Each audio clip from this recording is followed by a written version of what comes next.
우리 시니어 여러분, 요즘 TV 뉴스나 신문을 보시면 전 세계적으로 경제가 참 예사롭지 않다는 느낌 자주 받으시죠? 특히 최근 캐나다나 호주 같은 선진국들조차 가계부채가 임계점에 도달했다는 무시무시한 소식이 들려오고 있습니다. 먼 나라 캐나다, 호주 사람들이 빚이 많다는 게 나랑 무슨 상관이냐라고 생각하실 수도 있습니다. 하지만 2026년 현재 전 세계 경제는 하나로 촘촘하게 연결되어 있습니다. 선진국 중산층이 빚에 허덕이며 소비를 줄이기 시작하면 우리 자녀들이 다니는 수출 기업의 실적이 꺾이고 여러분이 평생 모아둔 주식이나 펀드, 심지어는 국민연금의 수익률까지 흔들리는 거대한 파도가 되어 몰려옵니다. 오늘 이 영상 하나만 끝까지 보시면 2026년 상반기 전 세계를 긴장시키고 있는 이 글로벌 부채 위기가 도대체 무엇인지, 그리고 이것이 우리 시니어들의 노후 자금을 어떻게 위협하고 있는지 완벽하게 이해하실 수 있습니다. 지금 이 흐름을 모르면 나도 모르는 사이에 소중한 재산이 깎여나갈 수 있습니다. 하지만 걱정 마십시오. 오늘 제가 이 위기를 정면으로 돌파하고 여러분의 자산을 철통같이 지킬 수 있는 2026년형 핵심 전략을 아주 쉽고 명확하게 정리해드리겠습니다. 임계점이란 더 이상 빚을 낼 수도 없고 이자를 갚느라 쓸 돈이 아예 없어져 버리는 마지막 한계선을 의미합니다.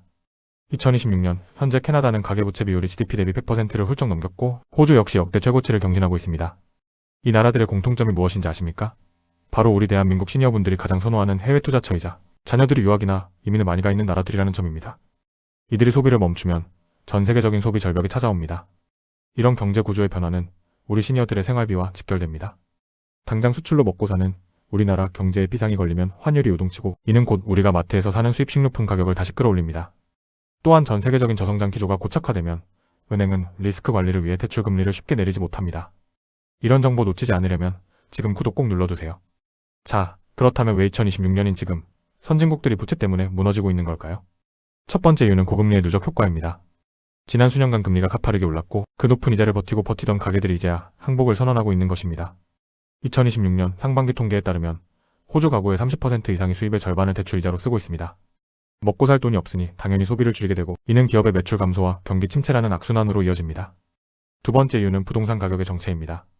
빚을 내서 집을 샀는데 집값이 더 이상 오르지 않거나 떨어지기 시작하니 자산 가치는 줄어드는데 빚만 남은 것입니다. 이는 우리 대한민국 시니어분들도 가장 두려워하는 시나리오지요. 집 한 채가 전 재산인데 이게 안 팔리고 빚만 남으면 어쩌나 하는 걱정, 남의 일이 아닙니다. 실제로 2026년 들어 해외 부동산 연계 펀드에 투자했던 국내 시니어들의 손실이 눈덩이처럼 불어나고 있다는 안타까운 소식이 전해지고 있습니다. 사례를 하나 들어보겠습니다. 서울 강남에 거주하시는 71세 박모 어르신의 이야기입니다. 박 어르신은 3년 전 퇴직금 일부를 호주 부동산 개발 펀드에 투자하셨습니다. 연 6% 확정 수익이라는 말에 솔깃하셨죠? 하지만 2026년 현재 호주 가계부채 위기로 부동산 시장이 얼어붙으면서 펀드 환매가 중단되었습니다. 박 어르신은 당장 손주 대학 등록금으로 주려던 돈이 묶여 밤잠을 설치고 계십니다. 반면 경기도 일산의 68세 최모 어르신은 달랐습니다. 최 어르신은 작년 말부터 글로벌 부채 위기 조짐을 뉴스로 접하고 자산의 성격을 완전히 바꾸셨습니다. 위험한 해외 펀드는 과감히 정리하고 2026년 정부가 새롭게 발행한 시니어 안심국채와 배당형 우량주로 갈아타셨죠. 최 어르신은 전 세계적인 소비 위축 속에서도 안정적인 배당금을 받으며 오히려 여유로운 노후를 보내고 계십니다. 정보의 차이가 노후의 질을 바꾼 것입니다. 여기서 우리가 반드시 주의해야 할 점이 있습니다. 전 세계적으로 경제가 어려워지면 꼭 나타나는 사람들이 있습니다. 바로 고수익 사기꾼들입니다. 캐나다 부동산이 지금 바닥이니 지금 사야 한다. 부채 위기에도 끄떡없는 비밀 상품이 있다라며 시니어들의 절박함을 이용하는 행위가 2026년 들어 더욱 교묘해지고 있습니다. 특히 최근에는 인공지능 AI를 이용해 일명 경제 전문가의 얼굴과 목소리를 흉내내어 투자를 권유하는 신종 사기가 기승을 부리고 있습니다. 세상에 공짜 점심은 없다는 말, 지금처럼 위기일수록 더 뼈저리게 새겨야 합니다. 터무니없는 수익률을 제시하는 곳은 100% 사기라고 보셔야 합니다. 그렇다면 우리는 이제 어떻게 실천해야 할까요? 2026년 맞춤형 생존 전략 3가지를 꼭 기억하십시오. 첫째, 현금 흐름의 단순화와 안정화입니다. 지금처럼 글로벌 부채가 임계점에 도달했을 때는 수익률을 쫓기보다 내 자산을 안전하게 지키는 것이 먼저입니다. 2026년부터 시행되는 시니어 자산보호 특별법에 따라 은행에서 제공하는 원금, 보장형 상품이나 국가가 발행하는 국채 위주로 자산을 재편하십시오. 특히 변동성이 큰 해외 자산 비중은 전체의 10% 이내로 낮추는 것이 현명합니다. 둘째, 부채 다이어트를 서두르십시오. 혹시라도 자녀들의 집 마련을 위해 무리하게 대출을 받으셨거나 생활비를 위해 카드론을 쓰고 계신다면 지금 당장 정리 계획을 세워야 합니다. 2026년 하반기 정부는 가계부채 특별 정리기간을 운영하며 시니어 저금리 대환 대출 상품을 대거 출시할 예정입니다. 주민센터나 서민금융통합지원센터를 방문해 내가 혜택을 받을 수 있는지 반드시 확인해보세요. 빚을 줄이는 것이 곧 돈을 버는 길입니다. 셋째, 디지털 자산 관리 능력을 키우셔야 합니다. 2026년 현재 똑같은 예금이라도 은행 창구보다 스마트폰 앱에서 가입할 때 0.5% 비상의 우대금리를 더 줍니다. 또한 해외 경제 뉴스를 실시간으로 요약해주는 무료 앱들도 많습니다. 자녀들에게 묻거나 복지관의 디지털 교육을 통해서라도 이 기술을 익히셔야 합니다. 아는 만큼 보이고 아는 만큼 지킬 수 있습니다. 이런 정보 놓치지 않으려면 지금 구독 꼭 눌러두세요. 또한 2026년부터 개편되는 국민연금 수령액 조정 및 기초연금 확대 정책을 확인하십시오. 정부는 글로벌 경기 침체에 대비해 시니어들의 최소 생활비를 보장하기 위한 다양한 대책을 내놓고 있습니다.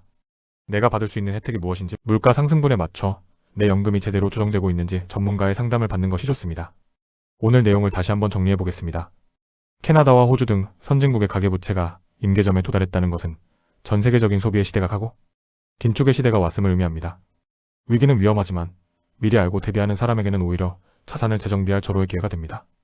위험한 자산은 털어내고 내 지갑에 빚은 줄이며 정부의 최신 지원 정책을 적극적으로 활용하십시오. 우리 시니어 여러분, 세상이 참 무섭게 변하지요? 평생 가족을 위해 헌신하며 살아오셨는데 이제 좀 쉬려니 경제가 또 속을 썩입니다. 하지만 너무 걱정하지 마십시오. 저 든든한 시니어 파트너가 여러분의 눈과 귀가 되어 드릴 것입니다. 어려운 경제 용어, 복잡한 해외 소식, 제가 다 공부해서 여러분께는 핵심만 떠먹여 드리겠습니다. 여러분은 그저 오늘 제가 말씀드린 내용을 하나씩 실천해 보시면서 건강하고 평온한 일상을 보내시면 됩니다. 오늘 영상이 도움이 되셨다면 주변 친구분들께도 많이 공유해 주세요. 이거 봤어? 전 세계가 빚 때문에 난리래. 우리도 준비해야 해라고? 한마디 전해주시는 것만으로도 친구분의 노후를 구하는 큰 힘이 될 것입니다. 다음 영상에서는 2026년 하반기 새롭게 바뀌는 지방세 감면 혜택과 시니어 전용 주택, 세제 개편안에 대해 아주 자세히 다뤄보겠습니다. 구독과 좋아요, 알림 설정은 여러분의 소중한 자산을 지키는 가장 강력한 방패입니다.